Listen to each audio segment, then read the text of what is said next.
And we are live. Welcome to Tuesday Talk. Sorry for the delay. We had a little bit of tech issues. Sometimes you don't know when you have tech issues until you go live. So we just went live on YouTube. What's up, YouTube? What's up? Sometimes I said what I said was sometimes you don't know you have tech issues until you go live and you're like, wow. Issues, or you test them backstage or whatever. Anywho, we are here. If you are here when you sign in or join in, please tell us where you are checking in from. Let us know where you're coming in from. And I'm ending my sentence with a preposition. So for all of you grammar gurus, I know what I'm doing, okay? Sometimes I have a little fun with prepositions. Let a girl live. Let us know where you are looking at where you are in the world. What has Tuesday Talk done for you? What would you like to see Tuesday Talk be? What do you need? We reach people far and wide, and it's important that we're giving the people what they need, okay? So when you come in, please let us know where you are coming in from, where you are in the world. Tuesday Talk is designed to give you information and access to different avenues, different places where you might find your spiritual home, your African spirituality home. And it's to bring you Black history, Pan-Africanism, and that's a wide array of topics, because there are, unfortunately, a wide array of areas in which we need to reclaim our own African minds and our African culture and our African ways. Okay. So in as much, you can get a variety of, spirituality, of how to eat healthy food, how to grow your own food, which is what we did last week. And I hope that you guys are really getting something out of this and that you are looking at the replays. Okay. So tonight's guest is one of the priests from the Shrine of Ma'at. We have Abu Jamaar Milton coming on this evening. So for those of you who know Jamaar, you're probably wondering, well, what's he going to talk about? Because Jamaar knows a lot. Jamaar knows a significantly wide and deep, range in different topics. So, and here's one thing I do sometimes when because Jamaar and I, we're cool. We're close, like for real, not for fake. And sometimes if I want to know something, I'll just call Jamaar. He'll answer and he'll go wider than I thought and delve deeper than I thought. And it's really, and that's a sign that someone has really been studying and applying the knowledge. And tonight, what we're going to see is we're going to talk about his journey from a church boy to who he is today. And in essence, he's the same person in the sense that when you think you found the truth, or when you just living in Ma'at, really living in the balance that is your life based upon your experiences and based upon what you know. Okay. So I see Senatana Munra, Anke Ma'at to you as well. Thank you. Dua Ank Uja Seneb Hemet and Shot. Thank you so much. Where are you in the world, Atum Amunra? Anyone who's watching this, please like and share what we have today as we get going. Okay, I'm going to bring Abu Jamaar Milton on. We have a great show planned, and we have a special announcement at the end. Okay, so without further ado, I'm bringing on Abu Jamaar Milton. Anke Ma'at. Anke Ma'at, Abu Jamaar, how are you? I'm doing great. How are you? I'm good. Yeah, good. So your audio is really good. Okay, That's good. Okay, good. How you feeling? I know you just got back from Egypt. It's been like 2 weeks, right? Yeah, about 2 weeks. 2 weeks. Okay. The jet lag is gone. Yeah, so finally, I'm back on schedule. My circadian rhythm is kind of kicked back in, so I'm pretty good now. Cool. Because when Jamaar got back in, I called him like the next day, like, "Hey, bro, how was your trip?" And so Good night to me. I know, right? So he was talking and he's like, yeah, it's like midnight to me right now. And I'm like, okay. Because a Boots a Shot has a lot of energy. And I'm like this all day, including even when I'm talking with someone who just got back from a trip that is a different time zone. So how many times have you been to Kemet? Because so just to back up just a little bit, Jamar, before he stepped into the Kemetic space or the African spiritual space, Jamar was already doing the work for the people. All right. He came in with the lighthouse. And Jamar, tell me if you remember this. I remember we were in the shrine. This was before COVID. So we were in the physical space and you were there. And I'm not sure, but I think Jabari knew that you had the lighthouse. Did he know that already, or did he learn that from you when you showed up? I think it was like a combination of two. I'm not sure he knew how large it was yet until I got there. Uh-huh. But he knew that I did. I was online and I was doing some things and I was doing my memes. I was really big on meme culture back then and just dropping pictures and different little little gems of knowledge every day. Okay, yeah. Okay. So at the time, we were about to have initiation before priesthood training. And I had known Anika and Jabari for about 4 years prior to, I'm sorry, about 8 years prior to 7 years, 8 years prior to that. And so, because we met right around initiation, right? We didn't know each other before then, right? Right. Yeah, we met a little bit. No, we met in actual class. I had seen you coming in and out of the shrine a couple times. Oh, that's right. Because we did the Medu together. That's a fact. Yep. Which was before we initiated. Yep. Yeah, that's right. That's right. Okay. So forgive me, y'all. Initiation was, what was that? I mean, that class was in 2017. Yeah. My dad had passed away in 2016, and I don't know if anybody's lost a parent, but I don't be remembering everything from around that time frame. But I do remember meeting Jamar, and he was there, and we were taking the class, the Medu class. And Jamar would always have the answers or, contribute a comment that, aided to the conversation in its depth and its buoyancy, if you will, the livelihood of it and the different types of topics that we discussed. So he definitely was a standout in that class. Matter of fact, I don't remember anybody else in the class. Did we have virtual at the time, or we were just live in the actual shrine? We were just at the actual shrine. I just remember that we weren't really going live like that. That was after COVID. Live sometimes, like from my phone, but it wasn't a regular thing for us. Yeah, that's true. That's true. So he's been doing the work, and we were talking about just over the course of time. He did a fundraiser for Flint, Michigan. Can you talk a little bit about the work that you did for Flint, like way back when this originally started, which unfortunately I think has been over 10 years that they haven't had clean drinking water. Yeah. I did a fundraiser alongside my son and Joey Badass, and we raised about $11,000 for Flint, Michigan, and we went out and we bought the families that remaining families that were there, a water service that would come to them once a month. I think it was like once a month or once a week or something. So we would drop off water to them, and just keep them to sustain while they were there. Bridge over troubled water is what it was. Yeah, it was a beautiful thing, a beautiful experience. We also met Clarissa Shields. She came up, she popped up. I didn't know who she was until then. And it was like, yo, she's a really good boxer, you know what I mean? And then that's when I got introduced to her and her movement. I didn't know she was from there. And it was something that I've always been a philanthropist type person. It's just something, even when I was in Christianity, before I came into the Kemetic spirituality and African spirituality, it's just something that I enjoy doing more than anything else. Is just, giving back to the community and, helping people out.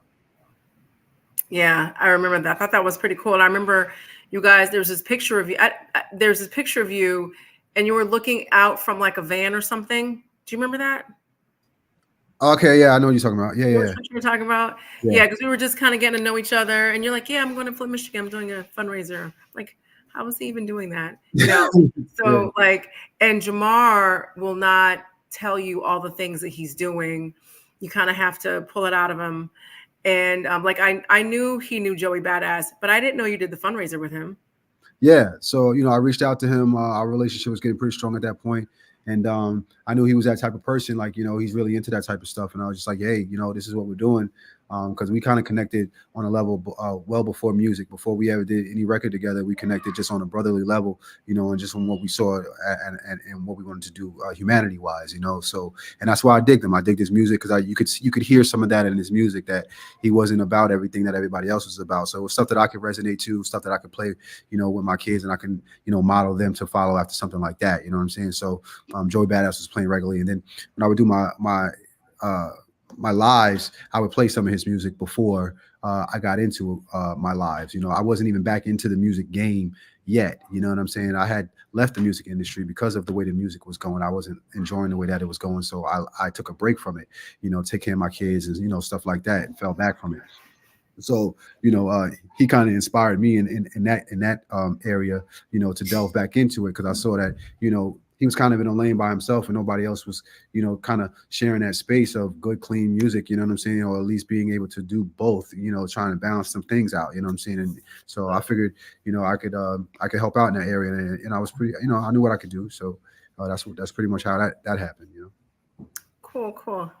I didn't even know you did that with him. And yeah, that's what I'm saying. Like I just learned He that. donated like $5,000, What'd you say? He donated about $5,000 to the ordeal. Yeah. Oh, okay. See, I knew he had donated it, but I didn't know like you guys were like working with, planning and working, and you reached out to him. I thought it was like a, hey, here's some money type of thing. Oh no, definitely. Something that we all did together, me, him, and my son, and Mhm. Bridge Over Troubled Water is the name of the organization. And we all linked up together and we made it happen. And we got a bunch of folks from the lighthouse, and we all went down to Flint. It was a really cool experience, you know what I'm saying? But it was a surreal experience at the same time, because you get to see, really what's going on down there. You don't really realize the impact that it has on the city until you pull up and you see like most of the city is all bandos, like it's deserted, but there's a lot of elderly people who are still there, who can't go anywhere, who don't have family and don't have the resources, and they're just stuck there, Mm, water. So it was an eye opener for sure. mm. That's pretty sad. Hmm. Mm, yeah. So can you talk to us a little bit about your religious background, your upbringing, and while you were Christian and in it, what was that one thing that made you say, hmm? And do you remember that moment? Because I remember that moment for me. And then what made you act on it? I know I asked you like 3 questions, but you know, tell us about when you were Christian. What was that moment? And then what made you act on it? Those 3 things. I'm going to give you the screen by yourself because I know you're about to get it. Well, going back in hindsight, coming a full, 720 degrees and looking back on my life, Christianity, when I was in Christianity, I met a lot of good people in there. That was my life up until, I was in my 30s. So my whole life surrounded around that. So, my awakening, I took it pretty hard. It was a near-death experience. I tell people that you come into this walk either by choice or by trauma. You know what I'm saying? That's the only 2 ways that you come into consciousness. So for me, when I came into consciousness and I realized that in order for me to really excel in what I'm trying to do, in order for me to really be what I want to be, I'm going to have to let go of a lot of people that I was really, really close with, and a lot of people that I loved, because they simply just would not be able to grasp this new journey that I was going to be able to go on to. So, I took it pretty hard. It wasn't easy for me. But at the same time, it was the best choice that I made in my life. The things that transpired after that transpired very, very quickly. Where I wanted to go and the things that I wanted to manifest and the things that I wanted to do. Those things happened very, very quickly as soon as I walked away from that experience. Now, I'm at a space now where I don't try to convince anybody of anything. At the end of the day, I pretty much just lay breadcrumbs and try to be the best example of what this walk of life is supposed to be. And hopefully people will gravitate towards it and pull something from it. You know what I mean? I tell people whatever you want to do is whatever works for you, whatever keep you from, kicking little babies and smacking your mama, whatever it is. I don't care. Just do right. At the end of the day, and hopefully whatever walk of life you choose will help to cultivate that and edify that spiritual walk that you're on. Whether we want to know it, whether we know it or not, everybody's on a spiritual journey. You know what I mean? Whether we choose to acknowledge it or not. So, Christianity was just my first tier. I stayed in Sunday school for a significant amount of time. You know what I'm saying? So it was time for me to level up in my eyesight for my generation and where things are supposed to go. I see myself as a generational curse breaker. Because let's put it this way: kindergarten is good for a 4 or 5 year old. You know what I mean? But when you get older, you need more substance, right? There's higher levels of consciousness, and when you realize that knowledge is infinite, um, you realize you're never going to arrive. So now that I know that I'm a eternal student, I just approach this thing a lot more differently than I did when I first came into a consciousness and when I was first starting to teach. There's always so much more to learn. It humbles you. Hmm. Can you expand a bit on the the near death experience? Yeah. So, I ended up in a situation where, some people know this, some people don't, but I cut one of my fingers off, and when I cut it off, they put me on medication, oxycodone, and I ended up in a space where I was drinking. I was in a real downward space, downward depression space, because that medication has a way of just making you go downward. Anytime you pick a type of medication, it does something to your brain. And that's what it was doing to me. You know what I'm saying? And now that I look back at it, I see that a lot of people fall into that and they end up addicted on these type of things, and very, very quickly too. But in any case, I had took the medication, but then also I used to drink back then.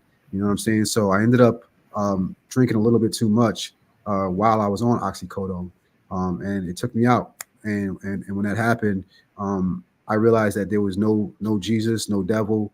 Neither one of them came to get me. I was pretty much having an out of body experience, and I saw myself gone, and I could see myself on the floor. I pretty much left my body. It was one of those type of experiences where, you know what happened.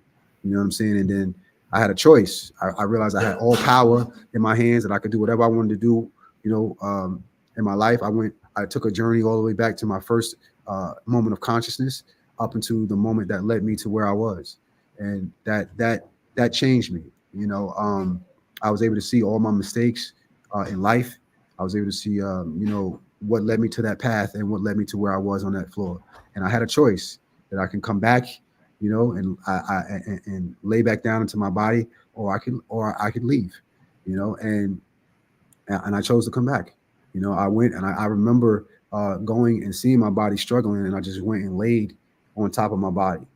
You know what I'm saying? To try to get back in, desperately trying to get back in. Next thing I knew, I was waking up, and and my boy was coming in the door. You know what I'm saying? And tears flowing, and I'm just like, yo, there's no Jesus, bro. There's no Jesus. And that's all I could say. There's no Jesus. You know what I mean? Neither one of them came, and there was, and I didn't say there was no devil, but I knew that because neither one. It was either Jesus or come or the devil. That's what I was taught my whole life. And Right. neither one of them came, but I was just so shell shocked that I didn't see no Jesus. You know? Mm. So I was just like, yo. So I was obsessed with that experience and what I felt, that balance. I felt that balance like what I saw on the walls of Kemet. And I didn't realize that until afterwards, after that moment, when I became obsessed with who was talking about what I experienced.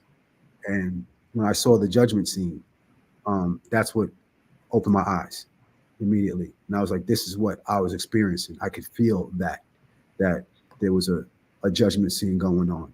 There was a period, a trial period, and there was something, an entity that was waiting on me, but it wasn't Jesus or the devil. You Mm. know, and it gave me a certain amount of time to kind of like figure things out in that moment. You know what I'm saying? It was a period where it felt like I was in limbo, but it was a warm feeling. Like it wasn't. I didn't feel a condemning spirit at all. It was like they understood what I was going through type feeling. You know what I'm saying? And I could make my choice now. So I chose to come back, and that's why I'm so passionate about teaching. That's why I'm so passionate about letting people understand and learn what really happens when you die. I became just obsessed with it.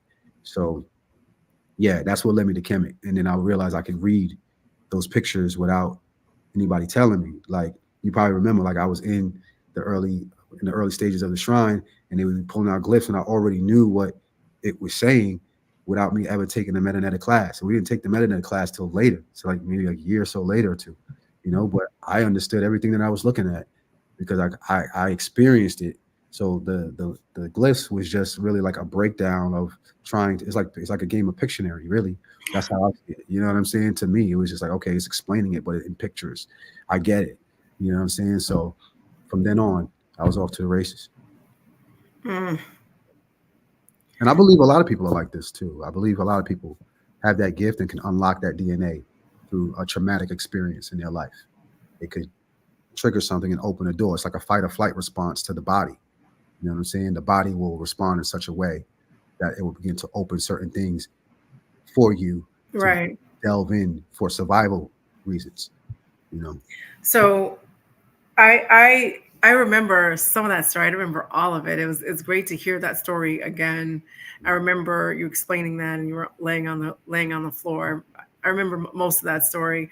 I do have to concur. I have not had, knock on wood, a near death experience quite like that, but I have had a very traumatic experience happen where I felt separated from my body and Mhm. was able to see it, and I couldn't move though. I couldn't move. Like I couldn't move my arms. I couldn't move my legs. I was petrified. You know how you hear that expression, petrified? That's how I felt, and it was a fight or flight response. I was in that kind of a situation where I was like, I got to do this so that I won't die. But it wasn't like your situation. But it was a scary situation where I had to think fast to stay alive. You know what I mean? Yeah. So that whole separate from your body thing is real. Mhm. It's real. You can see it. It's crazy. It's Yeah. crazy when you reflect back on it. So yeah. So so that was your moment when you were like, yo, Jesus, devil, both y'all late. You ain't even show up. Yeah. After all the years of us being taught that, and just in general, the Christian influence in the Western world, you think somebody's showing up Mhm. and or you're going someplace. Did you think you were in heaven since you knew you weren't in hell? No, I knew exactly where I was. I was still there. I was still at my home. I was right there. And when I went to visit my past life, the journey that I was in, not another life, but my entire life, and really kind of like, you know, when they say your life flashes before your eyes, that's exactly what happens. Like you're able to see from that first moment of consciousness. I remember being able to, as a child, my first steps and saying, hey, if I can just get from this table to this couch, that was my first moment of a conscious thought, right? So I'm going to make a decision and walk. And that was my first memory. I went, Mm, I went from that all the way to that moment, and it happened so fast, and I didn't realize how fast it happened until I awakened. mm-hmm, I was totally present the whole time through everything. I remember as a kid all the things that happened to me. I remember going to Disney World. I remember all these different things, right, and all the experiences and the things that happened to me over my life. I got to see those things again, you know. So that was pretty cool. That was probably the coolest part about it. Because, yeah, because now I was able to make decisions. I can make decisions more soundly now, being able to see everything and remember everything in review, because you mm-hmm. don't remember a lot of the things that you actually go through. You know what I'm saying? And things that you've experienced. You know, especially when you're approaching with like genuine intent, like certain things, like when you say like I don't tell you all the things that I'm doing, is because I'm not really thinking about it like all the time. I just do it. You know what I'm saying? It's not something I take a record of. It's Right, just who I am. So it's different. So certain things I had to go back and review. Like, bro, you did all this, like, but this decision here is what ended up the ended up here, right? I knew where I went left and how I right, here. You know what I'm saying? So that's why I had to make that turn. And then I also realized that some of the decisions that I made, it wasn't my fault. It was just the influence of, you know, my environment and where I grew up, you know, right, and how I was raised. It wasn't me. Anybody would have made that decision. So understanding that humbled me as well. You know what I'm saying? Like not to hold grudges on you know on parents or family members or, you know, loved ones or people that you got into relationships with. Certain you were raised a certain way, so that's why you made that decision. But now, right. you know, I realized, okay, I don't have to do those things anymore. I made a sound decision in that moment. Like, I don't have to do. I can literally take control of my life and take accountability for everything. And it was a sound decision. It was a conscious decision, an intentful decision.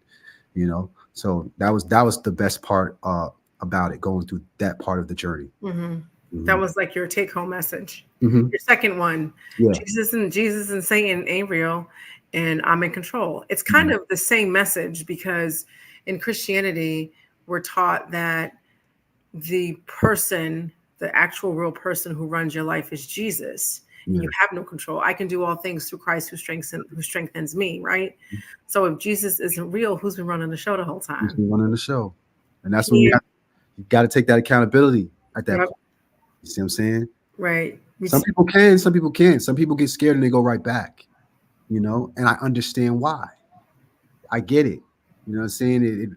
It It's lying to yourself. It's like yeah. saying, it's like looking at the truth and then saying, I don't like the truth. And then you close your eyes and go right away. But you can't ever get that. You can never unknow that. Yes, you will never be able to unsee what you saw and Right. heard. That experience will always be with you, you know, and that's pretty much what it does. Like, for me, it was awesome because I just saw everything open up. It was like the veil really was lifted, and I was able to see the Mhm. world for what it truly was for the first time. I was reborn. I felt resurrected. Hey, Hmm. you were saved and you came back. Pretty much, that's what it felt like.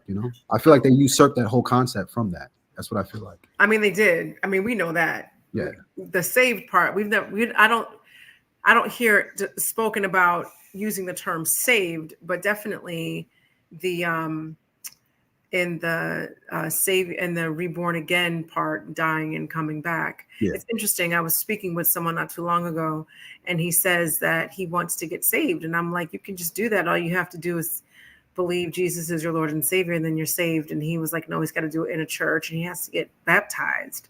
Hmm. This is a grown man who supports himself, who has two businesses. And I'm like, so it was just like what you were saying before. It wasn't appropriate for me to say that to him. You are your own savior, because that's not why we were there. But it's interesting to have a conversation with someone who talks about how, in essence, how they support themselves as an entrepreneur. But you're gonna give a whole another grown man the credit for it. But I digress, because that is definitely a conversation on Christianity, which we're not going to really have. Now, circling back to your childhood, what are some of the things you learned that stuck with you, that guided your life while you were heavy in the church? I would just say, collectively, just how you treat people, across the board, um, regardless of their walk of life. Those are some of the things that stuck with me. 90% of my church was recovering alcoholics and drug addicts. Oh, I didn't realize that until I got older, so that I was, surrounded by a full community of pretty much fiends and alcoholics. You know hmm, what I'm saying? So, I developed an unconditional love for people, and some of that was even to a fault. You know what I mean? Like, people can do you dirty, and you can't give but so much. You can't love beyond what they're willing to love you back on sometimes, because it's dangerous. But in any case, those are one of the things that I picked up, and also the discipline of study and research. I got here because I wanted to prove Jesus right more than anything. Not because I was trying to prove him hmm, wrong or that he didn't exist. I was trying to prove Jesus right, and I kept running into brick wall after brick wall, and I had to acknowledge what I was seeing and what I was learning. So, I learned that there are some people um, who are cognitively dissonant, and they are okay with that. You know what I'm saying? They like, ignorance is bliss. You know what I'm saying? So, I learned some of that too. Balancing that part of the game out and realizing that you can't always just be willfully ignorant. Sometimes you're gonna have to, make a change in your life. When you see something that really culture shocks and breaks you out of the mold that you're normally used to being in. So, I also learned um, a lot about music, in that that's space. right. Yeah. My church was full gospel, so the type Hmm. of songs we would sing was very, very different. But then when I got married, I ended up going to a different type of church, was a black church. It was mainly all black. It wasn't full gospel, where I was used to being in a church where it had a lot of all different cultures in it, right? So I was able to, you know, be able to get along with all different cultures, white, black, Spanish. It didn't matter. You know what I'm saying? I accepted people for who they were. Then when I went to an all black church, it was very different. Everybody was, um, I was black, so it was a different vibe. It was a different sound, a different Different rhythm, vibration. Yep. whole different vibration. And I realized in the black church, a lot of the black church, the tones and the chords that they would play were very melancholic, like very sad, very Post slavery, post yeah, like Jim Crowish type yeah. of song. Yeah. I developed a real hatred for hymns because Hmm. it always brought me down. You know, as a musician, I knew what chords that they were playing, and Um, I began to see the manipulation. You know, they would do hmm. certain things and play certain chords at certain times. When it's time for offering, they would play certain chords and certain things at certain times. And I started to realize like they were really controlling the people through music, you know? And that's what started to disgust me because I have such a love for music. So when I saw that, you know, they were using that to manipulate the people, that really stuck home with me. And still to this day, I see people being manipulated by music in the church. Some of our best artists, our best singers, our best people who are musically and tones tones efficient and can hear everything, you know, perfect pitch. They're in the churches and they're being used and manipulated, and then they get to a point where they use that talent that they have to manipulate others, and they don't realize, you know. So that was another thing that I learned in the church. Hmm. Did Mhm. you feel like the message was manipulative? Yeah, of course. I mean, you know, the music was just the soundtrack to the lifestyle, Right. right? So that's what that was. It was just a soundtrack um, to what they were doing to the people. You Right. know, we all know what they was doing and how they was getting down. You know, without getting into a lot of detail and, you know, incriminating people by name. You know, me and my family and I, we definitely got ran through as far as the church when it comes to that. You know what I'm saying? Like, and you know, some of my family members are still feeling that, but you know, it's you can't save everybody. Everybody can't go, That's and right. That's unfortunate. That's the part that hurts when you have family members and you're like, bro, did you read They Came Before Columbus? Did you read the ISIS papers? Did you see Hidden Colors 1 and 2? That's like your starter kit. Remember them starter kit memes back in the day? yeah, yeah, That's like your conscious, I am conscious starter kit. They that's the came most painful part. That was literally the most painful part, seeing people that you love get fully engulfed in this, and there's no way out for them. They're gonna die with this. because So because because they fight you, and I'm also talking about those people who like love every like will defend their oppressors, will make concessions, will ignore group dynamics when it buttresses the lifestyle they've chosen, or will ignore life group dynamics when it doesn't, and it just quick to condemn some people. You see one video that you don't like of someone, that person is awful, everything they say and do is awful. And then with other people, it's like, oh, that's just that one individual. And it's like a formula, because you see people do that all the time. When and where to use group dynamics, when and where to use individual dynamics, when to just straight up ignore it, to just 100% ignore it. Like if I'm like, today's Tuesday, no, it's not. right, It's it's flowers in the garden, and you're like, what? You're not even giving me a day. You're talking to me about something else. That part is like, I'll be honest. That's super hard for me to deal with people who are choosing to stay ignorant and defiant against facts. right, right. That's why, and I mean that's why I go the extra mile. You know why I like to put out content visually so that they can see for themselves.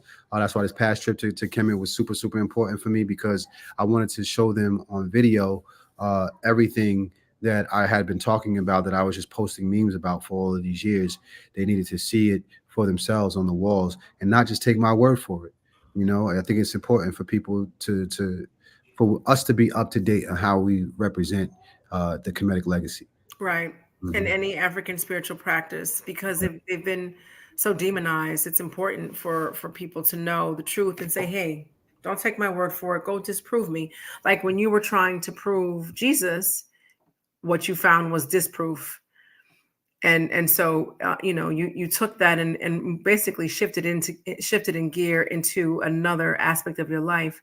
So going into the Kemetic spirituality, besides the near death experience that you had where you realized Jesus and the devil did not exist, was there a pivotal moment when you were like, yo, it's right over there? And I'll say that because some people may have heard me tell this story. Anika and I were volunteering in an organization. We were volunteering working with teenage girls. And I looked to my left and I saw Anika. And she had her hair locked, of course, and she had, it was adorned with, hair jewelry, joyari, and she had her, her rings on. And so I was like, what is that? And I meant the jewelry, her rings. And I went over to her and I introduced myself to her. And then I said, what are these? Can you tell me what they are? These feel like, are these amulets or like, are they for protection? Like, what is this?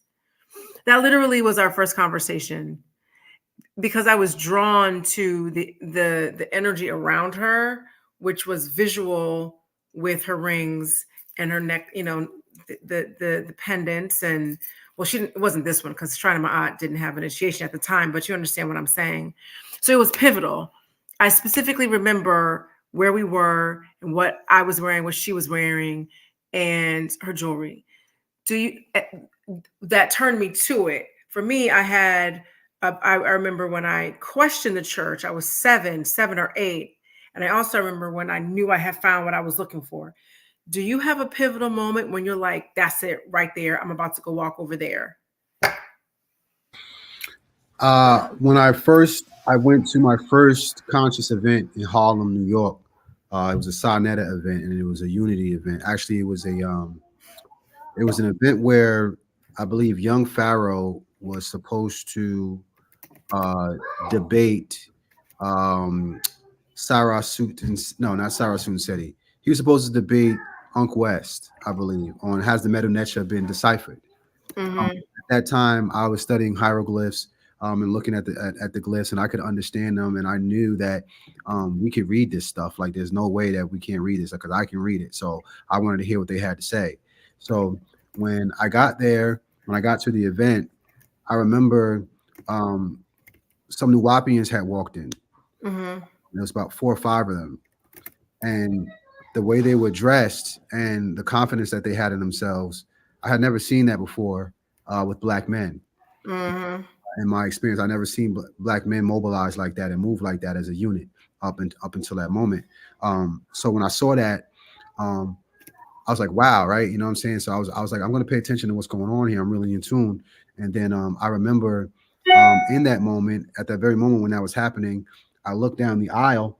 And when I looked down the aisle, I saw Sekhmet, I Empress. And I knew her from the church from about a decade prior to that. We used to sing in choirs together. And when I saw her down the way, that's when I knew I was in the right space. You're in the right place. Yeah, because I remember while I was in the church, while I was in the choir, when she had left that space, how they used to talk about her. You know? How they used to talk about her. And I mean like a dog, you know. And she used to sing. She used to sing with us. You know, she was pretty cool. So when I saw her there and we both caught eye contact, and she was like, and I was just like, like, you know, mind blown to see my sister Right, there. right. And I In was the just same row. in the same row. You know what Right. I'm saying? So, you know, I just remember getting up, walking all the way over there in the middle of the spot, like, you know what I'm saying, and just greeting her. And I was just like, I know I'm in the right spot. Like, I felt I felt comfortable because up to that point I was alone. You know what I Right. mean? I was alone in that journey. And then that's when I was like, okay, I feel like I can do this. Like I know her, her personality. I said I'm gonna see what else this has to offer.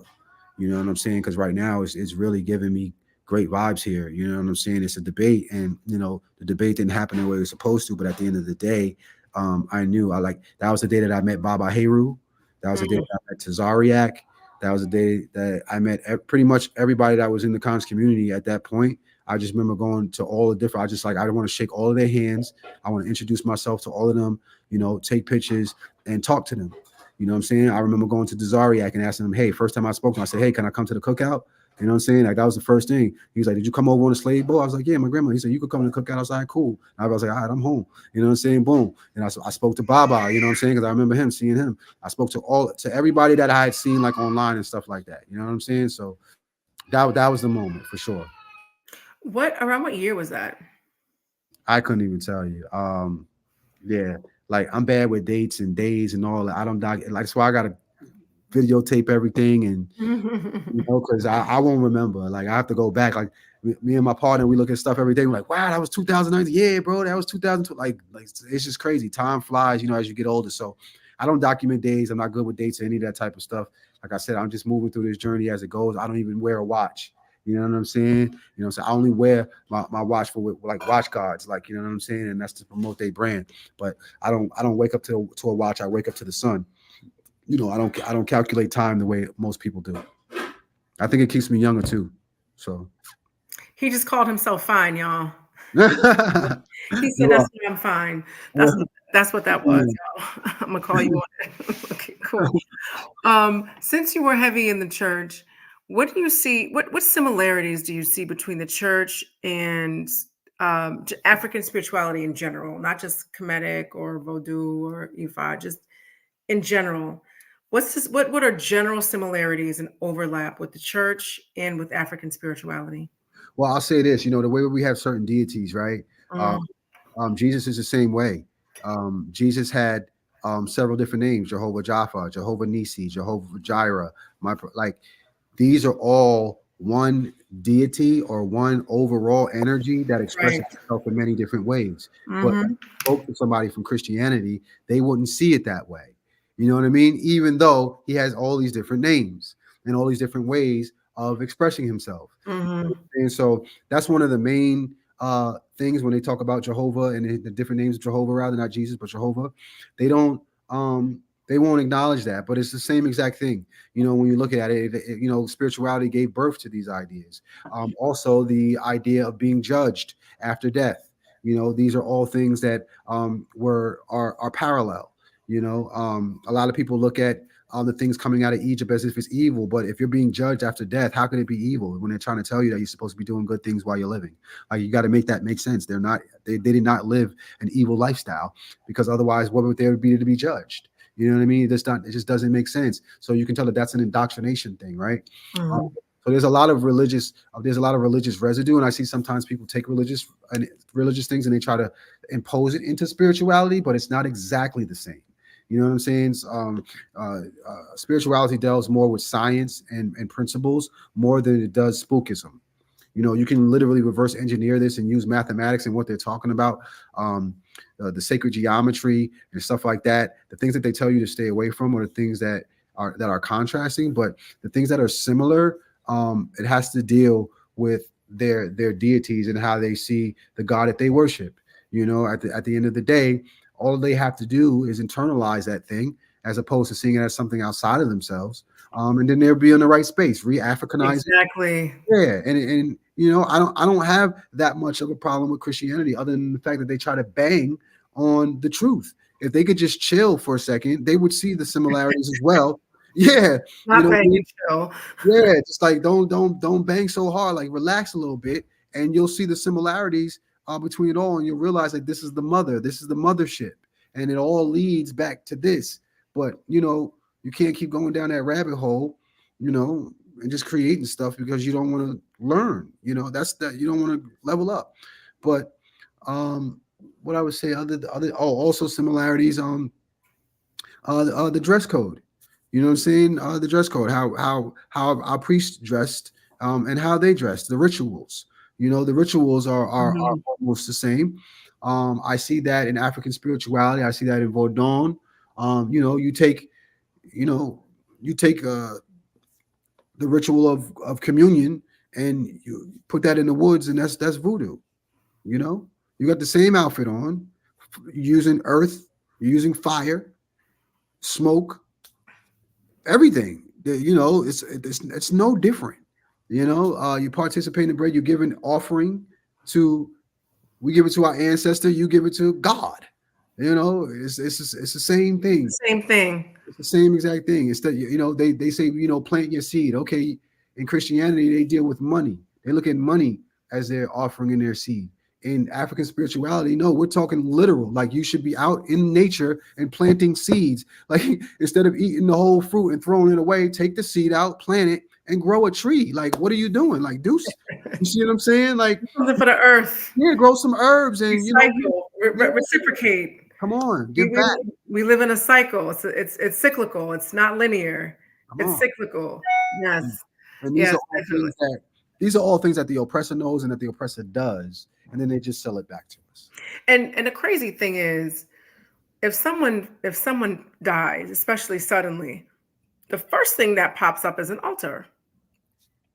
People don't say, let's go put up an altar, but they go get candles. They go leave a toy if it was a little kid that passed away. Yeah. They leave, pouring out alcohol for the homies. If that's not African spirituality, what is? It is. That's what it is. The only thing I personally have not seen them do is put down food. Beverages, yes. I've seen that. You've seen food? Yep, we do that every Thanksgiving. They have a Thanksgiving offering. They come out with the canned foods, the turkeys, and they lay it at the altar. Oh, yeah, And the that's church true. gathers it up. Yeah, yeah. Because when you give out turkeys, it's like I'm offering this to you. So it is a symbolic offering. That's true. I have seen that. I was thinking more like when people pass away, I haven't seen them put food with the teddy bear in the candle by the little spot where they die, but they mark it. If someone crashes on a highway, you walk past and you drive past, and there's like a ribbon around something, and there's a teddy bear, and stuff like that. If someone dies, like in the hood, they've got candles everywhere. They've got the picture. That's an altar. Yes. Who taught y'all that? That's an altar. They have the feast as well. They, after church, they go into the feast and they all sit down and eat and they celebrate life, and or the repast. The repast. It's the same stuff, but it's the same stuff. Yeah, you just got to retarget and refocus the energy, man, because that's where the gem lies. That's right. That's the power. The power is the energy behind it. It's not. It's like they're doing it automatically because they've seen others do it. And I had this conversation with like my second cousin. He's like a generation younger than us. We were talking about some issues, some situations, and I said, "Well, who taught that person that?" So and so, boom. Well, who taught this person? So and so. Well, who taught this person? And that person was taught by an enslaved African. And you just showed me how it went from this person to this person to this person to this person to this person. So why do you think that you're doing what you're doing? Who told you? And so they have to see that some of our not so positive traditions have continued, but some of the positive ones have as well. And just like you said before, reposition their bevy of knowledge, number one, because if they reposition it from an African perspective, then that's when you tap into the energy and the power of it. If you're just doing what you've been taught and you don't know why you're doing it, all we would have to say to them is, this is an African spiritual altar. Yeah. And it would immediately change the energy of it. Some people might be drawn to it. Some people might be drawn away from it. Some people might stay and be mesmerized. And it's the literal same altar. When I do Tuesday Talk, I have candles right near me. I have them right off camera. I always have them. If my dog is upstairs, I'll burn incense, but she's allergic and she sneezes, so I don't always burn the incense. But I do always burn my candles. And I have my candles because different colors mean different things, as we know. And it gives me the reminder of why I do Tuesday Talk, why I'm a priestess, why I do my best to give to the people. And it's each candle. I have 6 candles over here, 6, right in my space so that I can see it. why do we use these symbologies to help us stay rooted in our African spirituality? Mm, When you went to Kemet recently, first off, you have Baba Mfudishi. mm, Is Baba Mfudishi is a G. mm. He still has a whole lot of swag with the way that he is and the things he says and how he moves, really how he moves. You know what I'm saying? But you definitely know he's an elder, a well-respected elder, and you get your knowledge from him. Mhm. So when you were in Kemet recently with Baba Mfudishi, with all that you saw and all that you experienced, what was that experience like? Take us from the beginning. What did you learn? What did you feel? What did you experience from that sun? And then tell us what you did. Leave that part for the end. I'll say, I saw Enfadishi at the airport. I'm literally like um, sitting down waiting for my plane, and every time I see Enfadishi, it's like always like a surprise when I see him. He like appears like shaman every time, and every It's time I Mfudishi, so yeah, you know. walking down 125th, I'm always around there. I'm always in Harlem shopping on 116th and stuff like that, and I'll be moving around, and I see Enfadishi, and every time I see him, he's reading. I don't care where I see him, he's always reading. So this time now I'm in the airport and I'm on my laptop, I'm trading stocks and boom, boom, boom. And I look up and he's at the bar. I'm sitting in front of the gate and there's a bar right there. He's sitting at the bar reading a menu, getting ready to order few food. And I videotaped it. I literally looked up and I'm like, I took out my phone, Again, I'm like, look at my elder. Every time I see my elder, no matter what, when I first greet him, he's reading something. he's reading He's something. reading something. So this is why he has a He's gonna plethora be of knowledge. he gonna be reading palms next time you see him. It's like Always reading. If it's a book, menu, whatever, he's reading. right.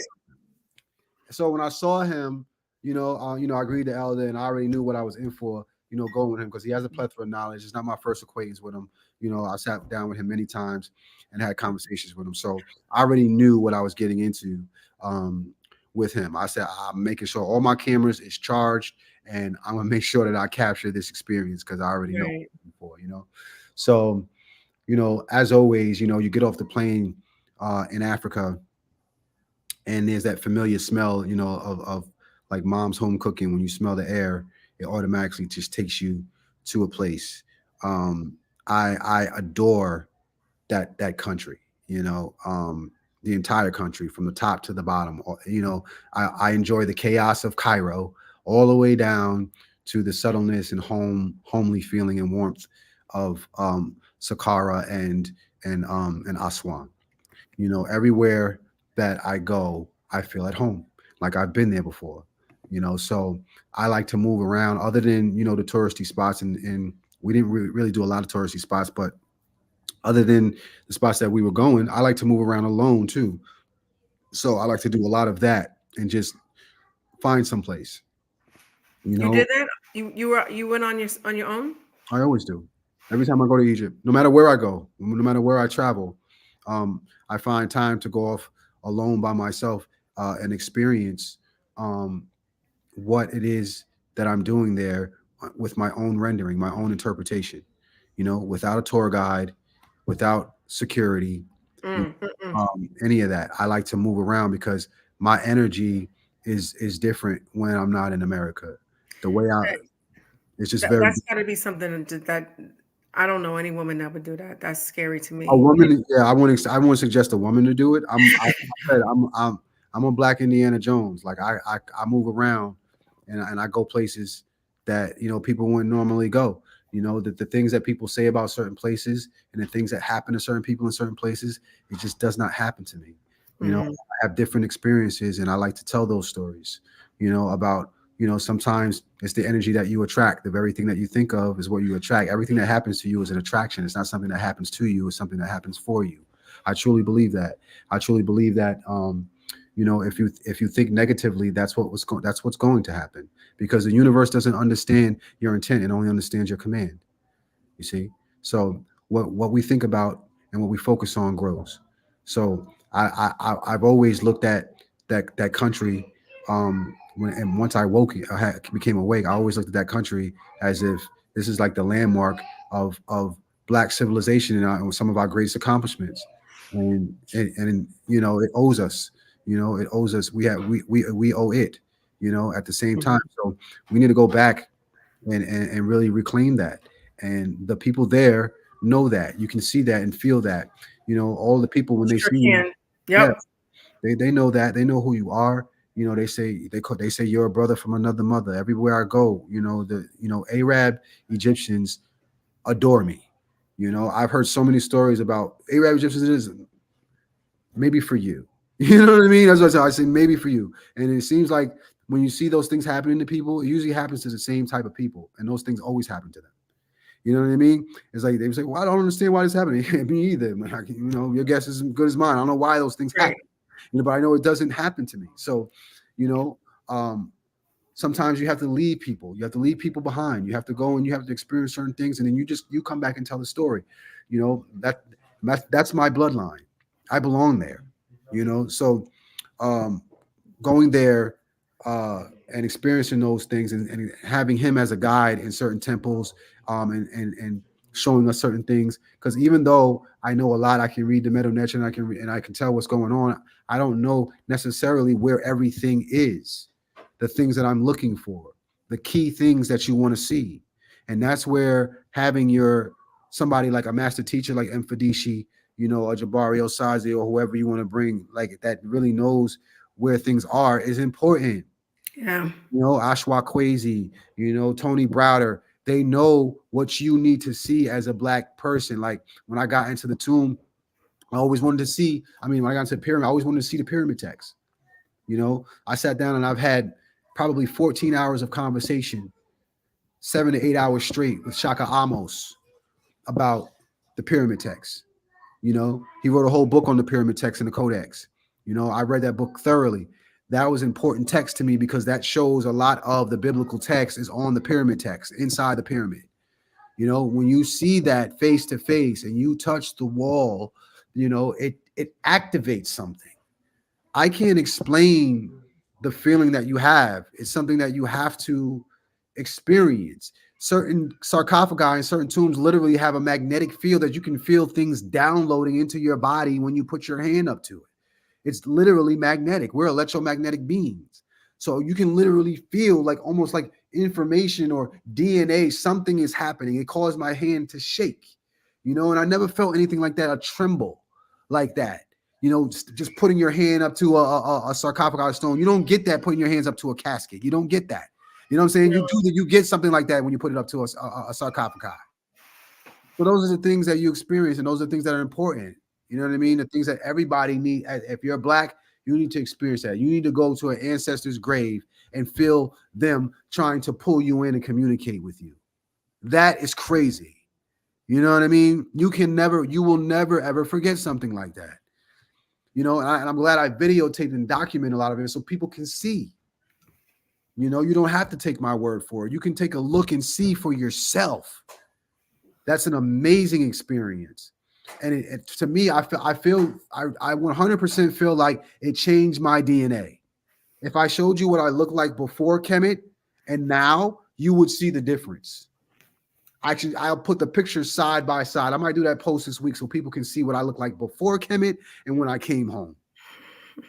But I didn't. I was on a fast before I went out there. I wanted to consecrate my body. I also did a ritual where I used my body as a medium for Lord Jamar's father, and we put ashes out into the Nile to set to and not only that, we did a ritual for everyone who was there who wanted to acknowledge an ancestor, and we did a celestial boat that Jabari Osazi created for us, and we sailed that down the Nile, which was an amazing experience.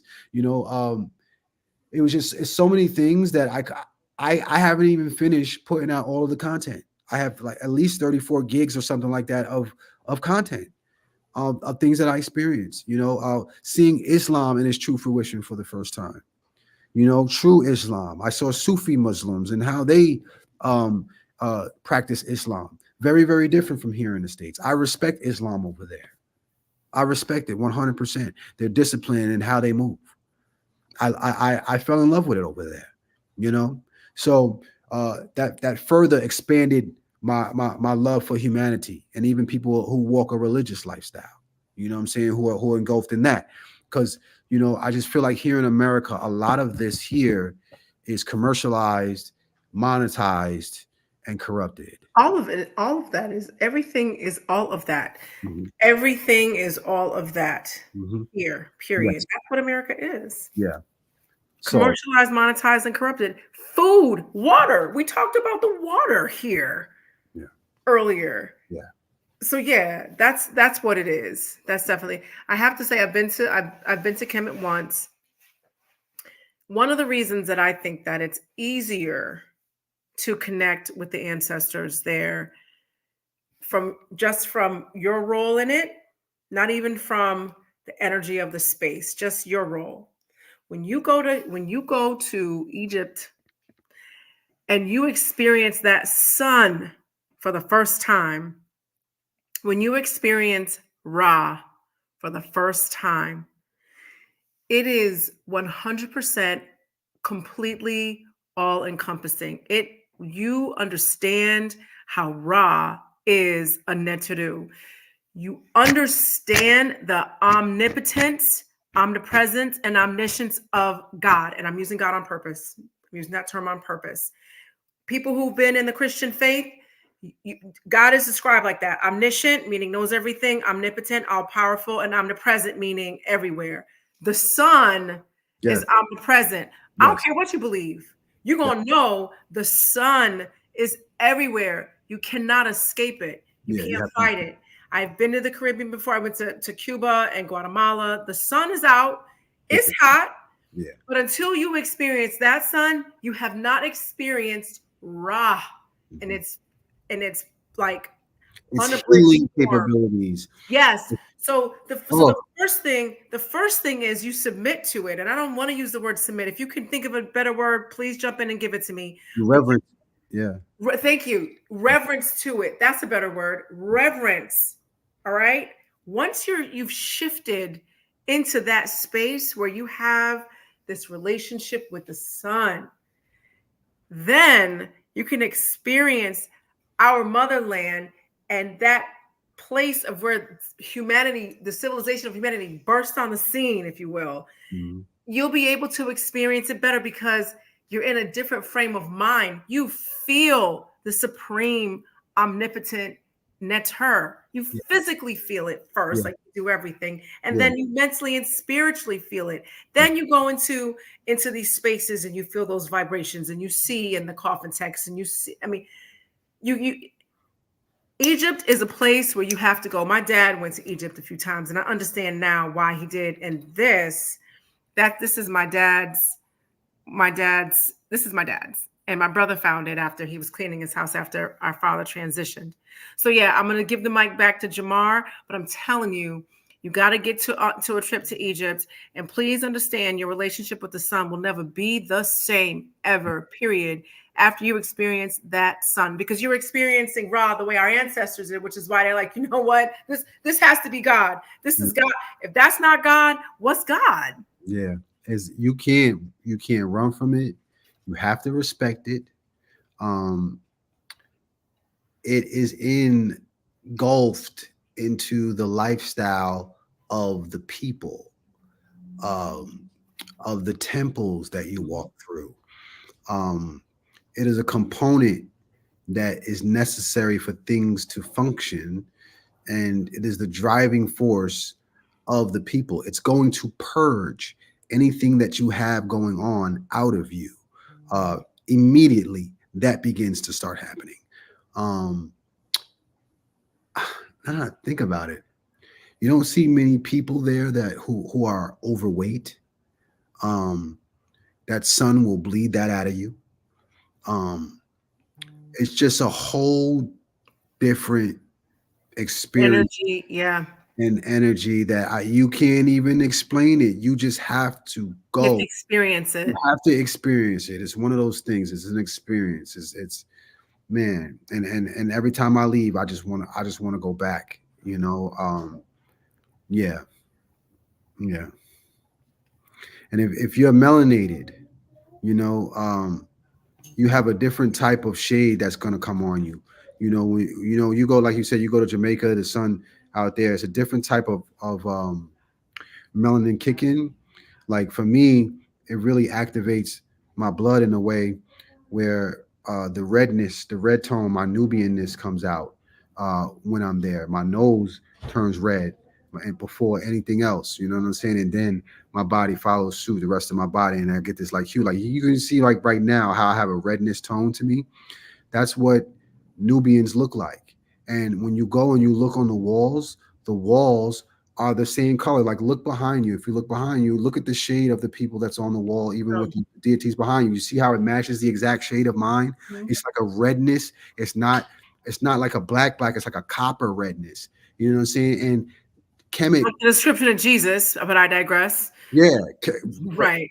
Kemet brings that out of those people. If you're a Nubian, they're gonna look at you immediately, and all the people are gonna say, "You're Nubian." They know because they don't look at blackness. They don't look at you being a nigga or black. They see a tribe. They see you are Nubian. You see, they know the difference between their black and our black. They identify melanated people by their tribe. So you're having other black people say, "Hey," just for the sense of saying blackness here in America, so you can understand. Other melanated people or other black people are looking at you and saying, "Oh, nah, you Nubian. You my brother from another mother. We're brothers, but you're Nubian." When you go down to Aswan, they're saying, "Hey, welcome home, welcome home," because Aswan is where all the Nubians are. So when they look at me, off rip, come on, welcome home. They're giving you gifts and all sorts of stuff, and boom, boom, boom. They want to touch your face and your beard. They want you to wear their jewelry. Hey, I had this guy, he just takes his ring off, like, "Hey, put it on." I put the ring on, and he's just staring at me like, because I'm wearing his ring, like in awe. You know what I'm saying? I'm like, "Yeah, this is dope." He sees my jewelry. He's like, "Put it on." I took a picture. I documented all of this so people can see. We got to stop talking bad, about people in Black Egyptians and Arab Egyptians. We have to stop this, man, because it's all lies that they feed you to keep you from going home, man. I promise you, once you get That's there, a fact. Once you get there, it's gonna feel like Virginia. Like this is my people. I've come been. on. So if I, my upbringing, I've always had a Pan African like background upbringing, so I always knew Africa was the motherland. So that wouldn't apply to me. But and even still, going there, my God, you feel, especially if you've been in the West, and I do mean even in the Caribbean in the West, if you've spent a lot of time in the West and you haven't gone to Africa, you haven't gone to Egypt, you don't know what it feels like to be in the overwhelming majority everywhere you look. And I went to an HBCU, and freshman week was the first time I saw a sea of Black people, especially coming off a private school in Connecticut. When I saw those Black people, I had to stop for a second. I was in Atlanta, and I was like, wow, look at all these Black people. And I looked around. It's not even as good as that. It's better. It's better than freshman week at an HBCU, y'all. I'm telling you. Okay. I was a little bit of jokes, but not really, because that's the first time I had been in a place where everybody from the on I could see was Black. When you go to Egypt, you are going home, and it's a different feeling, and you absolutely, definitely have to go there. So Jamar and I were video chatting. We were FaceTiming because I'll call Jamar anytime I feel like it on FaceTime. He'll be like, "Yeah, I'm still asleep. The light will be off. I'm still asleep. What's up?" So we were FaceTiming when he was there. And he was like, "Yo, I saw this dude. He looks just like my dad. Look." And he showed me all these pictures. He's just darker. He looks like me. And I'm like, Jamar's like a 6-year-old in a candy store right now. Sashat, yo, look, this, that, and the third. And so I'm sure Jamar's gonna show you the pictures with a nice story. He's gonna make it look nice. But for real, the way that you see people who look like you is amazing. When I went to Egypt, I came back like 3 shades darker. I was a nice chocolate. I was chocolate, y'all. Like undeniably chocolate. I was like, I'm kind of fine. What's up? You just see yourself in a different kind of way. Your skin is different. It's like, and my hair was really short at the time. And I wore my hair natural. I was like, what am I going to do? What am I going to do with my hair? I'm like, well, you're going home to Africa. So just you're going to use the African black soap that you would have been using if your if your great great great great grandparents weren't stolen. So use that soap and use that shea butter. That's going to protect your skin. My skin was amazing. My hair looked good. I was like 3-4 shades darker. I was so chocolate, and I was like, wow. Like, you're looking at yourself in a different way. I'm going to find a picture because your girl was looking kind of good. So I'm definitely going to find the picture so that you can see it. And again, the pictures don't speak for experience and being there. When Jamar posts that, I don't know, did you post that yet with you? Oh, I can't hear you. Yeah, it's on Instagram. The one that looked like my dad. Yeah. Yeah, for sure. So it's already on Instagram. Yeah.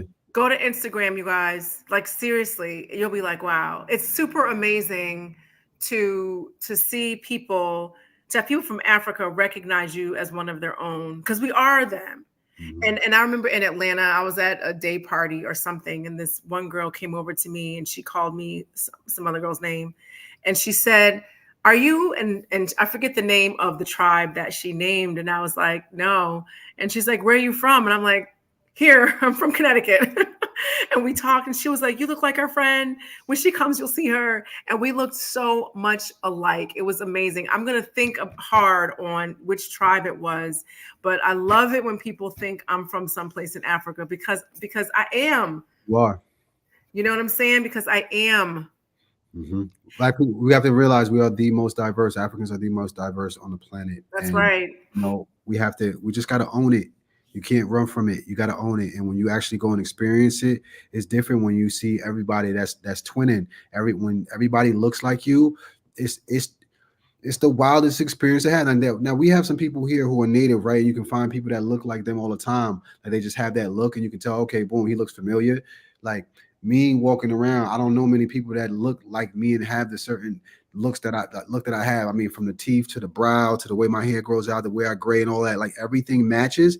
Like that's what's specific about a tribe, and that's what people got to understand about Right. when you're dealing with a tribe versus just a race. You know what I'm saying? A tribe gets very, very specific as to how things are arranged. You know, when you look at the Maasai tribe, when you look at the Ashanti, when you look at different people, they have the exact same blueprint face. Like, you might look at the same way we look at certain ethnic groups, and we'll say, oh, they might all look the same to us, right? But it's kind of like that, but it's a smaller group. It's a smaller demographic of people. All of Africa, you know, has pockets of these different tribes, and they all share the same exact traits. Like The the height, Sankoi. I'm drawing a blank. There's tall, dark-skinned people who Somalian, like they jump. they jump. Yeah, I know what you're talking about. What yeah, is their name? Oh my goodness. Maasai. Maasai. Yes. Yes, they Now, jump. Yeah, and them.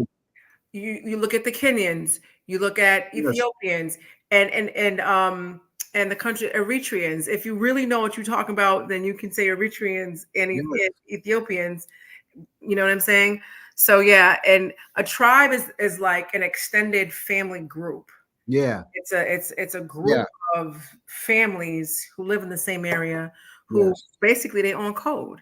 Like they're on general grand African code, and then they're on their own code. And I'm using a Black vernacular so that we're all clear. They own code in that particular tribe, in that particular region, and they do have a look. You're not gonna mistake a Twa person with an Ashanti person with with a Somali. You're just not going to, because we have all of these distinct looks. And when you look at those of us who are the descendants of enslaved Africans in the diaspora, and that includes the Latino, Afro-Latino, that's what I was going for, Afro-Latino diaspora, the Black American diaspora, the Caribbean diaspora. With all of us, we were mixed up. So we have a lot of different Africans within us. Yes. And so we might not look as pure as someone who is from this tribe, but you can still see our African features. And sometimes we favor one group over the next, and then when someone thinks that you're part of a tribe, it's the best feeling. I felt so proud that I think the best part about it, and I gotta say this, was the shopping experience for clothes. Mm-hmm. Because shopping in Aswan, because that's my people, everything fits. So I didn't have to take any measurements or anything. It's, I want that. Let me get that. Boom, boom, boom. Everybody's the same height. Everybody's the same build. We're all the same tribe. So there's no, I don't need a small, medium, or large. Just no. Let me get that. Let me get that. It's Nubian. So Right. so I was able to shop for my mom, right? I was able to just say, hey, let me get that. I could just look at him like, yeah, my mom can fit that. I brought a dress home for my mom and she put it on. I posted that too as well. And y'all need to see that, how perfectly it fit her and her features and everything. It just insinuates her because it was made for people who are Nubian, people who are from that specific tribe. Mm-hmm. So when you find that, you know, here in America, you say, I can't find nothing that fits me or looks right on me. Go and find your tribe and put on them garments of your original tribe, and you watch how it insinuates your beauty and your Right. handsomeness. I'm telling you, it's going to take you up a level. You're never going to wear anything else again. I walk around in my caftan all day. I walk around in this all day now. I don't even want to wear t-shirts and hoodies no more. I used to wear that all day. All you used to see me every time you used to show me, I was wear a hoodie because nothing used to look right on me. But now I know what I need to get. Like I call over this, ship me some of those from Aswan because that's what is made for me. You know what I'm saying? Like I'm telling you, Egyptian linen fit different. I told you he was feeling himself. He think he cute, y'all. He I'm think he in my cute. space. I'm in my vibration. Right, right, right. That's cool. So, two questions. I want to give a shout out to some of the people who are here. We've got Atan. We have Senatan. Shout out to Senatan. We have Sen Jason Holmes and brother Ron Green. Sen Ron Green. We have Obalafia. Shout out to Obalafia, who's also a priest. We have Sid Nick Productions in the house. How you been, family? How you been? And who else is here? We have Sanette Cheryl Lee, who helps us with Tuesday Talk. And we have Sanette Tashi. She says, yes, I tried my dress on over my clothes. That's awesome. Thank you so much for your support. I have to say, you know, brother Sen Vernon, he says we don't do this for money, but we need money to do this. And Abu Shot doesn't do this for money, but Abu Shot needs money to do this. So y'all can hit up the Cash app. Trust me when I tell you, I will use it on Tuesday Talk. Okay. Cheryl had a question. A question. She said, "I may have missed you talking about it, Abu. I was wondering, how did your journey impact your understanding of Kemetic spirituality and your role as a Kemetic priest?" I'm not sure if that's for me or for Jamar. I'll go first and be brief, and then I'll pass the mic to Jamar. How did my journey impact my understanding of Kemetic spirituality? The first part is I want my question answered, right? So when I was seven and I asked a question, I did not get my answer, but I got something that sounded like it could be an answer if I wasn't paying attention, but I was. And so I knew he was sidestepping my question and trying to deceive me. And I felt deceived very early on. I felt deceived. I was asking a basic question. Either you have an answer to the question or you do not have an answer to the question, or you don't know the answer to the question. That's it, right? But to make up something, that was a lie. And I felt it. So for me, the impact that had on my Kemetic journey was when I ask a question, I want an answer. If this is based in fact, and our ancestors left all this proof, what is it? Show it to me. Okay, let's jump on a plane to Egypt and let me show you all the proof. Let's jump on a plane to Benin and let me show you the proof. Let's jump on a plane to South Africa and let me show you the proof. So for me, it had to be proof. I had to see it. You've been talking about it perfect. Let me see it. But it wasn't that hard and fast where I didn't believe that it was there. It was more so, where is it? Let me see it. You know, like I've stated before, and also, you know, here tonight and on other Tuesday talks, is I did have a relatively Pan-African foundation growing up, more so than your average person. So I knew that this evidence existed. I just was on a journey looking for it, and I didn't know what I was looking at. A lot of the times the answer was right in front of my face, did not know. Okay. So for me, my journey was impacted in a way where I need to see it. I need to study it. I need to know it. And I want to practice it. I want to be a practitioner. I had my grandmother take one of those tests, lineage, and the my maternal lineage goes back to the House of Tribe, and some of the names that are House of Names have lineage back to ancient Egypt. And Robin Walker mentioned that on one of my past Tuesday talks, which I felt all nice and proud about that. Okay. So for me, it was proof, not because I didn't believe it didn't exist, but because I want to know where it is so I can find it, so I can read it and I can study it and I can be connected to my ancestors who were on this planet long enough to decipher nature. We didn't create math, we deciphered it. We wrote it down and gave it to the world. And when I say we, not only do I mean African people, I mean African women in tracking our menstrual cycles, right? So for me, it is, I know there's proof. I want to see it so that I know where it is and I can embrace it and see it and smell it and touch it and just be with it. So it impacted me that way. I still want to know where things are. Just like when Jamar was saying, knowing where certain stories were and going into the pyramids and seeing those things with the pyramid text and just seeing the proof. And the other part is how does it affect my role as a Kemetic priest? For me as a priestess, one thing I didn't want to be was one of those trifling, stealing, lying, just awful priests and pastors. When I was in Atlanta, and I saw there were three big industries when I was in Atlanta: churches, hair care, and strip clubs. If I'm looking at you and you're a priest, and I don't know if you in the strip club or if you're in the pulpit, then you ain't doing something right. So I want to live my life in a way that is an example of how a Kemetic priestess is supposed to be, an African spiritual priestess, an African woman, a person in the community, a person who lives in Ma'at, who believes in reciprocity, who believes in justice and truth and righteousness and right order, who believes in the principles and lives, who not just believes, who lives these principles. And you can tell by the way that you see me. I want to live it. Because for one, I don't want to be like those other pastors that I didn't have respect for. You see all this poverty in Atlanta, by the AUC, the Atlanta University Center, by Spelman College where I graduated, and you ain't doing nothing. I used to be so disgusted by that. How you rolling in a Rolls Royce and you see people suffering? You're not supposed to do that.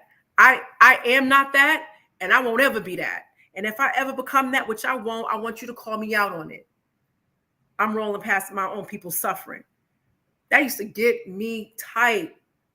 So what I did not want to be, what I saw wrong, those people are worse than the single person out in Atlanta in the club, kicking it, drinking with a tight dress. You go home and you know what I'm saying? You get busy with your man and y'all go to sleep and then you on your way for Monday. They're not hurting anybody. They're not pretending to be something that they're not. They're not passing judgment on people's lives. They're not stealing, lying, and doing all that other stuff. But you got something to say about them, but you over here doing worse. So I definitely don't want to be them. That fuels me to stay right and to stay doing the best I can to be the priestess that I wish I had when I was looking at those pastors getting on my nerves, when I could just been home watching the Lakers, which was actually my ultimate decision. I'd rather watch the triple, especially when they had triple headers. They had all the Knicks played, and you know what I'm saying, you had the Heat played, and then the Lakers. You'd be watching basketball all day. I'd rather do that than go to church and get these people my money. They've been lying to me, and I'm really paying his car note. You can keep that. So now, as far as being a Kemetic priestess is concerned, reading about the lifestyles, reading our sacred literature and applying that to my life. And Jamar can attest to this. Sometimes I just stay in my head. Sometimes I stay in my head a little too much and I got to do. So learning and doing so I can live it for me, and learning and doing so I can live it to be an example is how that impacted me. So Jamar, I'd like for you to answer that question. Do you see it up here on the screen? Yeah. How did the journey impact understanding of Kemetic spirituality? And Oops, sorry. My bad. Now, there we go. Yeah, so I would say for me, it just strengthened my knowledge and my confidence in what I know I'm talking about. When you see it, and you're not just taking someone's word for it, and you can go and pull up the pictures on your phone or show something on, and show proof. It just makes your explaining process that much easier. You know what I'm saying? So that part was major for me, and necessary, and because of how active I am, even before I was a priest, which is sharing knowledge. Right. So that really helps me in my journey. And then secondly, for my role as a Kemetic priest, seeing and doing the act of being a death doula for the first time, um, you know, it has really helped me to understand the magnitude of consecrating my body, um, and being of good health, as a Kemetic priest. Uh, when you're doing spiritual work, you, to be spiritually healthy, it automatically manifests into the physical realm. Everything in the spiritual realm manifests into a physical somehow, some way. So me being spiritually healthy has helped me to understand the importance of keeping my body in shape and eating the right foods. And no longer smoke. I don't smoke marijuana anymore. Things like that. Just like not overindulging in certain vices and stuff like that. Doing things within balance and within moderation. Um, Experiencing the temple and the layout of the temple for the first time was very, very monumental for me, because going inside what we call the Holy of Holies, rooms that only priests and kings are allowed to walk into. You know, um, for for for me, it was a culmination of all the hard work that I had to put in to become a priest. All the time that I put in to become a priest, and the things that we had to learn and the things we had to do. It was the culmination. Walking in there, I'm walking in there for a different reason than everyone else. You know, I have a function there. I was seeing what my ancestors' function as priests was, what their working space looked like. You know, that was special to me. Seeing the layout of the temple and how there's a whole bunch of people out there, and they're talking and they move around in the outer sanctum, but this area here is a special area for people like me. You know, where we build and we um, help to lead the people into a new paradigm, into a higher level of consciousness. Like being in that room, you know, was surreal for me Mm. in my journey. Like I belong in here, you know, like I earned my spot here. Earned it. I earned it, you know. Um, a lot of people speak on the Kemetic legacy.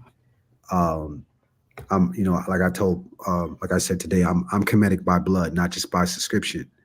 So these things activated something within me.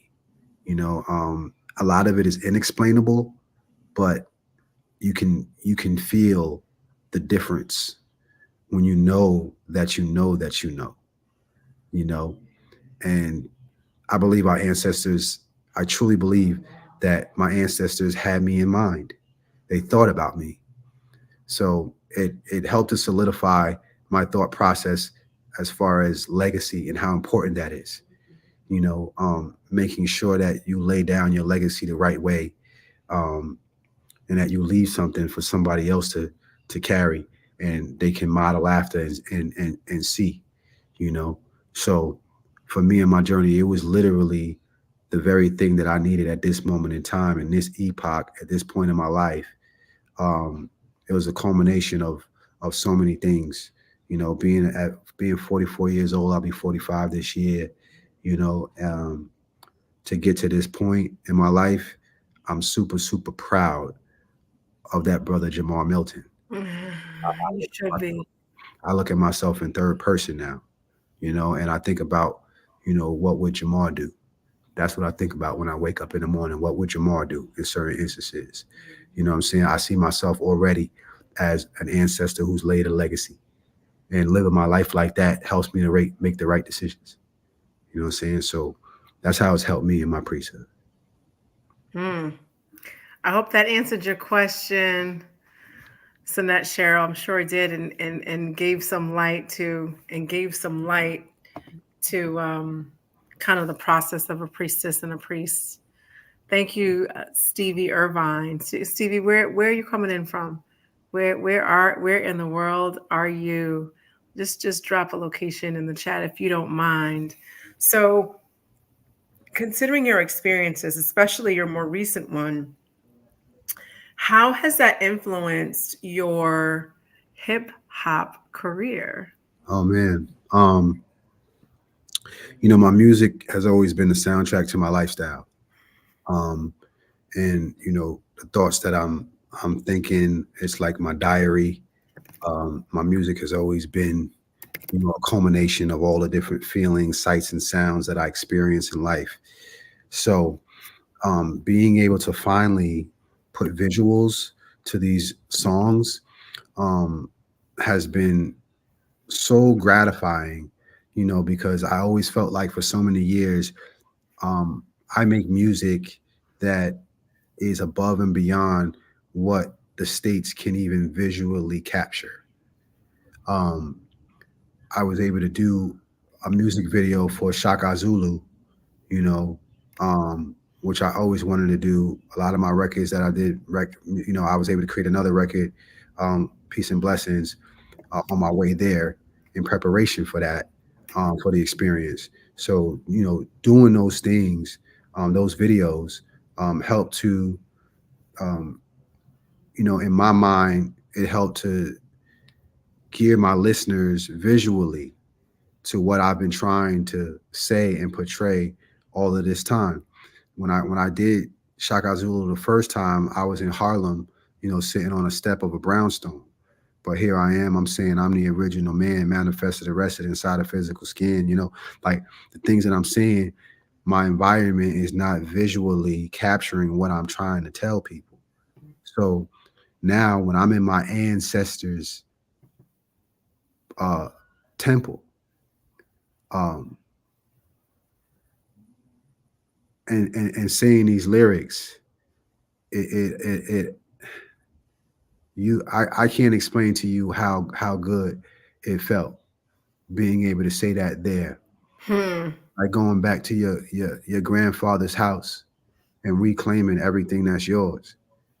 And while I'm doing it, people, the guards, the Arabs, you know, they looking at me and they don't have no problem with what I'm doing. They knew what I was doing. And that for me, being able to show y'all that and really capture it in the moment meant everything to me. Like, because I've been trying to see art for the longest time, like real art in hip hop. I've been dying to see real art. And to me, our ancestors were the greatest artists of all time. They still trying to figure out how they All created time. the art that they made, and my great grandfather Ramses the Third had something to do with that. And going back and doing that and showing that to my parents and showing that to my family, you can't beat that. You can't beat it You can't beat that. because it was real. Plain and simple. It was real. It wasn't no green screen. It wasn't something that we trying to create here. Like it was real, you know. So the way I see it, I feel like I'm the greatest ever. It put me on a level where I don't feel like anybody could touch me now. Nobody, nobody, ain't no rapper, sign or unsigned could come talk to me until they did something like that and show me who you really are. Not just putting words and stuff together that sound cool. Is it real? Is it real?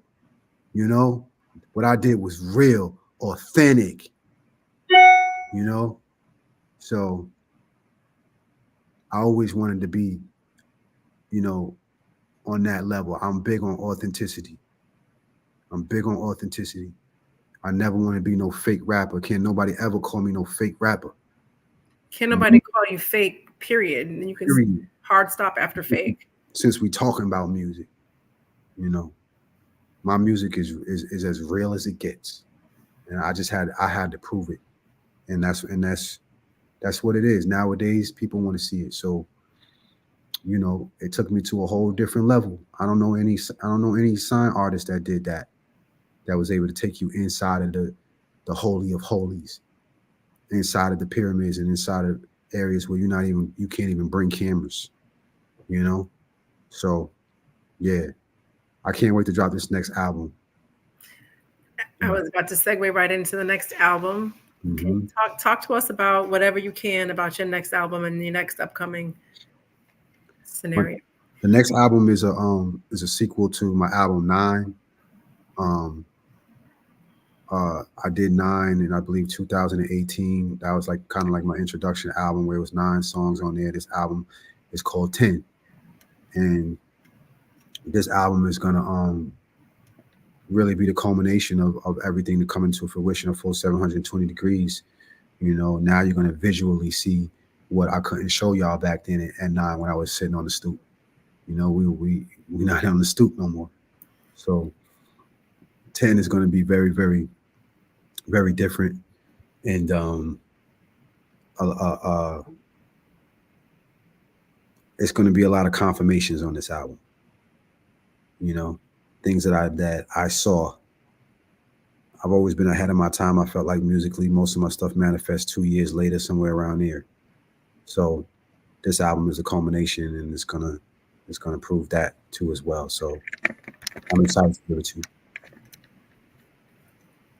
Hmm.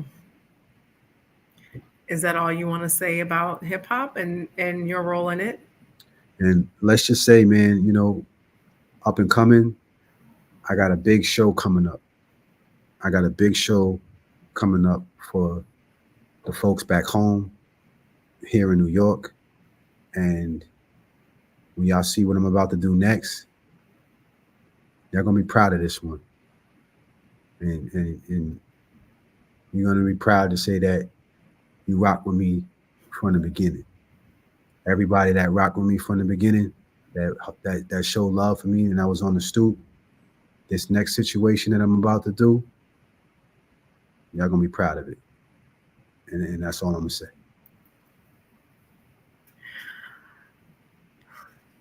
Wait for it. So yeah, I'm gonna just do a hard and we're gonna go into final words because there's nothing more to say after that one. All right.